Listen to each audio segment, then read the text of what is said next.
Hello students, कल हमने पिछली वीडियो में क्या सीखा था? How to get domain and range for f x equal to sine x. Trigonometric के पहले रेशियोज की रेंज और डोमेन हम कैसे ऑब्टेन करते हैं। आज है टर्न हमारा f x equal to cos x का।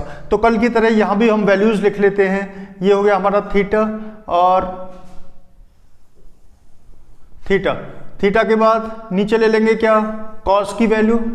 कॉस का ग्राफ कैसे बिहेव करता है? Cos theta, cos theta, cos theta के बाद देखिए कॉस जीरो, थीटा है जीरो, कॉस क्या है 1, थीटा है आपका 0 हो गया, 30 हो गया और 45 हो गया, इसके बाद 60 हो गया, इसके बाद 90 हो गया, π/2, इसके बाद 120 के लिए, 120 के लिए हो जाएगा हमारा ये 2π/3,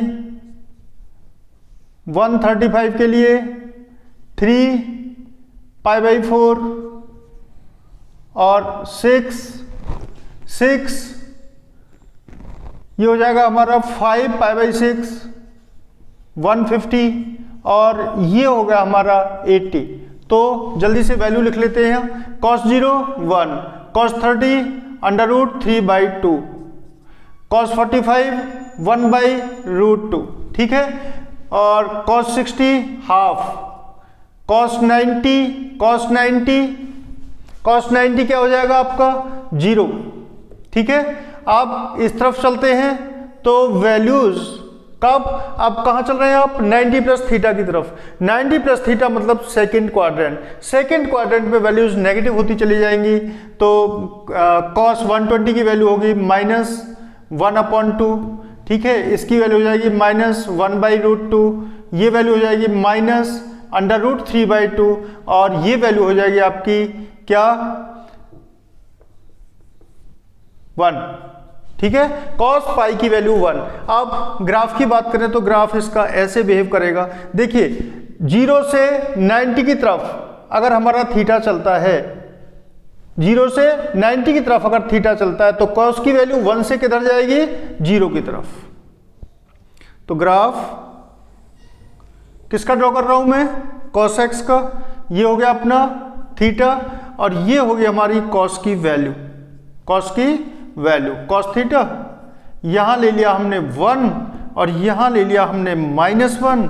अब ये हो गए हमारे एंगल 0। सपोज ये हो गया आपका π/2। अगर हम देखेंगे तो वैल्यूज कैसे चलेंगी? ऐसे चलेंगी। जब मैं 0 को 90 की तरफ लेके चल रहा हूं तो cos की वैल्यू किधर जा रही है? 1 से 0 की तरफ। तो वैल्यूज ये आ गई भाई, आ गई। अब 90 से मैं किधर लेके चल रहा हूं? 90 से 180 की तरफ। तो वैल्यूज कहां जा रही हैं? नेगेटिव साइड में। नेगेटिव साइड में तो ऐसे आपका cos का ग्राफ बिहेव करेगा, ठीक है। और ये कहां आ रहा है आपका 1, कहां टच करेगा ये आपका? इधर -1। ऐसे ही इस साइड में ये बिहेव करने वाला है। तो cos का ग्राफ इस तरीके से बिहेव करेगा। अब मैं बोलूं इसके लिए डोमेन क्या होगा? तो डोमेन कोई भी वैल्यू इसने छोड़ी नहीं है रियल नंबर की। तो डोमेन ऑफ cos x क्या होगा? All real numbers, all real numbers. और रेंज ऑफ cos x क्या होगा? रेंज ऑफ cos x क्या होने वाली है? रेंज कहां से कहां तक ये बिहेव कर रहा है? -1 to 1, ठीक है। तो cos x का डोमेन और रेंज समझ में आया। इसके बाद नेक्स्ट फंक्शन की बात करते हैं tan x की। tan x में कुछ अलग होने वाला है, कुछ अलग तरीके से वो बिहेव करेगा। उसका ग्राफ समझना बहुत जरूरी है। किसकी बात कर रहे हैं हम? tan की, ठीक है। तो tan 0 किसके इक्वल होगा? tan 0 0 के इक्वल होगा। tan 30 किसके इक्वल होगा? 1/√3 मतलब 1 से कुछ कम है ये वैल्यू। tan 45 किसके इक्वल हो जाता है? 1 के। tan 60 किसके इक्वल हो जाता है, tan 60 √3 मतलब 1.732 और tan 90 किसके इक्वल हो गया, tan 90 हो गया आपका किसके इक्वल, tan 90 नॉट डिफाइंड, इनफाइनाइटी। ठीक है, तो tan का जो ग्राफ है वो 90 पर क्या हो रहा है, इनफाइनाइटी। ठीक है, tan माइनस थीटा की मैं बात करूं, tan माइनस थीटा किसके इक्वल होता है, माइनस tan थीटा के, माइनस tan थीटा के। तो अगर मैं नेगेटिव साइड में ये वैल्यू लेके आऊंगा, नेगेटिव साइड में देखिए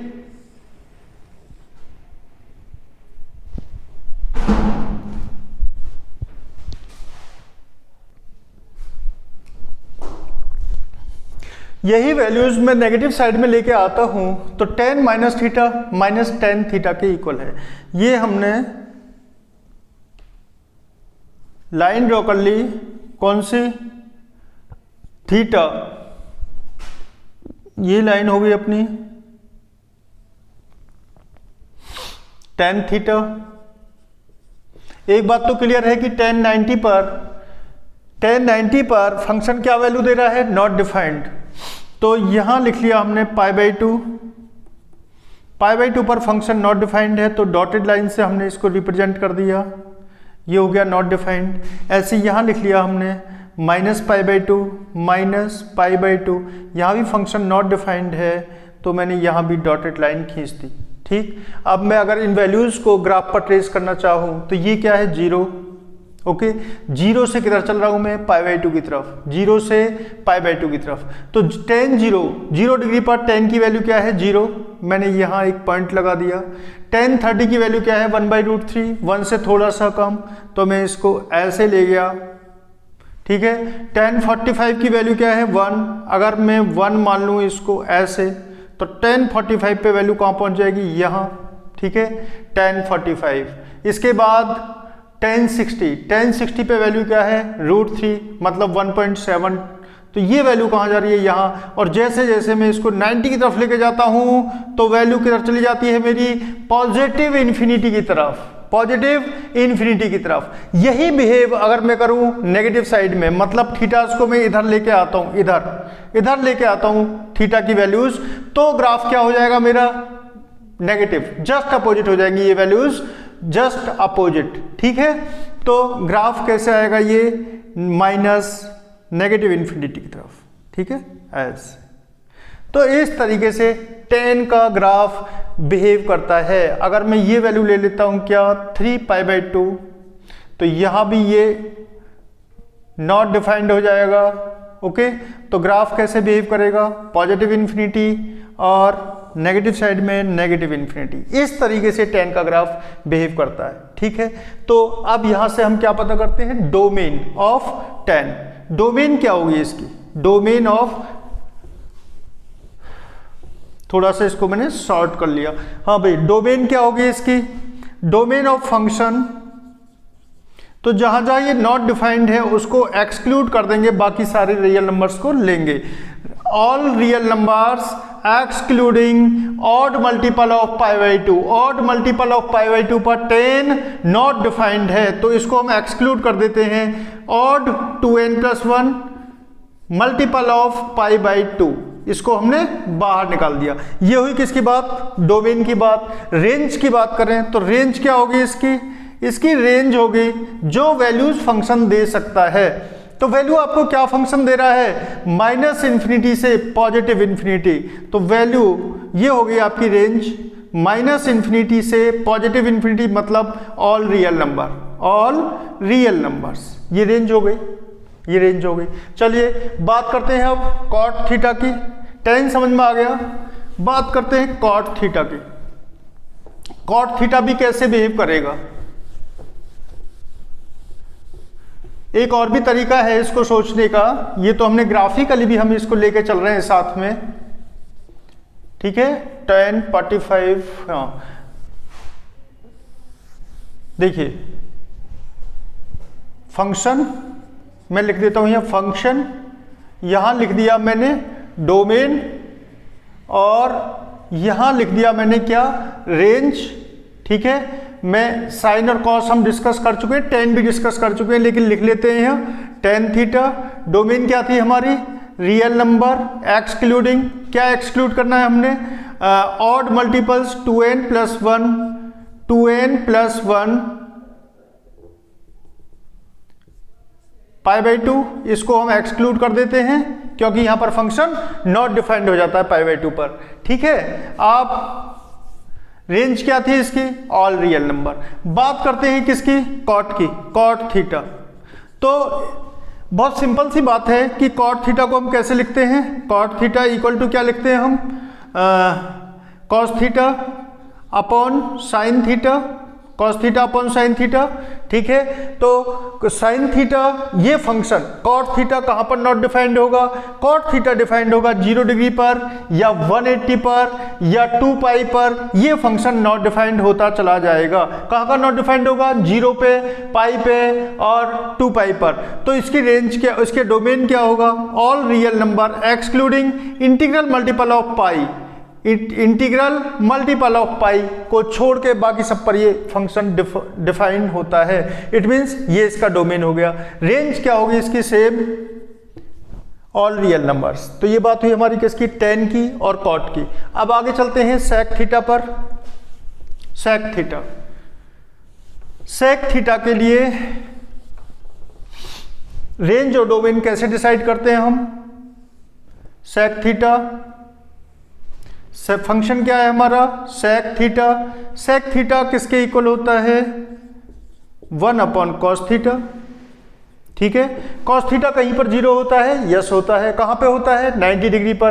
तो जहां जहां कॉस की वैल्यू 0 होगी वहां वहां ये फंक्शन नॉट डिफाइंड हो जाएगा। तो इसकी रेंज क्या होगी, all real number excluding odd multiple of π/2 पर ये फंक्शन नॉट डिफाइंड है, ये इसका डोमेन हो गया। रेंज की बात करते हैं, रेंज क्या होगी इसकी, देखो cos 0 पे सेक की वैल्यू क्या होगी, cos 0 पर सेक की वैल्यू क्या होगी, cos 0 क्या होता है आपका 1, सेक क्या हो जाएगा 1। ठीक है, अब सेक 30 की वैल्यू क्या होगी, सेक 30 1 अपॉन cos 30 मतलब 2/√3, 2/√3, 1 से कुछ ज़्यादा, 1 से कुछ ज़्यादा। ठीक है, 2/1.7 है तो 1 से कुछ ज़्यादा हो गई। सेक 45 की वैल्यू क्या होगी, 1 अपॉन cos 45। cos 45 क्या होता है, 1 अपॉन √2 मतलब √2। इसकी वैल्यू क्या हो जाएगी, cos 45 क्या होने वाली है, √2। ठीक है, cos 45 क्या होने वाली है, √2। सेक 60 की वैल्यू क्या होगी, 1 अपॉन cos 60 मतलब 2। सेक 90 की वैल्यू क्या होगी, सेक 90 की वैल्यू होगी 1 अपॉन cos 90 मतलब पॉजिटिव इन्फिनिटी। तो आपने देखा कि सेक की जो वैल्यू है, अगर मैं 0 से 90 की तरफ चलता हूं तो सेक की वैल्यू किस तरफ जाती है, 1 से पॉजिटिव इन्फिनिटी की तरफ। ठीक है, और अब मैं आगे बढ़ता हूं तो cos 90 सेक 90 सेक 120 सेक 120 वैल्यू क्या आएगी, चलिए अब इसकी हम ये निकाल लेंगे हम इसी मेथड से। इसके बाद तो हम क्या लिख सकते हैं, सेक की रेंज क्या होगी, सेक की वैल्यू कभी भी 1 और -1 के बीच में नहीं आएगी, लाई नहीं करेगा। सेक फंक्शन जहां पर कॉस फंक्शन लाई करता है वहां पर नहीं करेगा। इट मींस इसकी रेंज होगी all real number excluding open bracket -1 1। ठीक है, इसी तरीके से कॉसेक की रेंज और डोमेन निकाल लेते हैं, बहुत सिंपल है, ग्राफ इसका नहीं बना रहे, किसी और वीडियो में हम ग्राफ के थ्रू निकाल लेंगे इसको। ये भी क्या होगा, all real number excluding even multiple of pi, okay, integral multiple of pi, और रेंज क्या होगी इसकी सेम -1, 1। दैट इज क्लियर है, आपको समझ आया कि हमने सारे फंक्शन की रेंज और डोमेन कितने अच्छे तरीके से यहां फाइंड आउट की। बिल्कुल क्लियर हो गया होगा। इसको समझना बहुत जरूरी है क्योंकि फंक्शन मैथ में कैलकुलस में बहुत ही तगड़ा रोल प्ले करता है। बिना फंक्शन को समझे हम कैलकुलस को नहीं जान सकते। ठीक है, ओके। अगर आपको ये वीडियो पसंद आती है तो please like, share and subscribe also my channel. Thank you.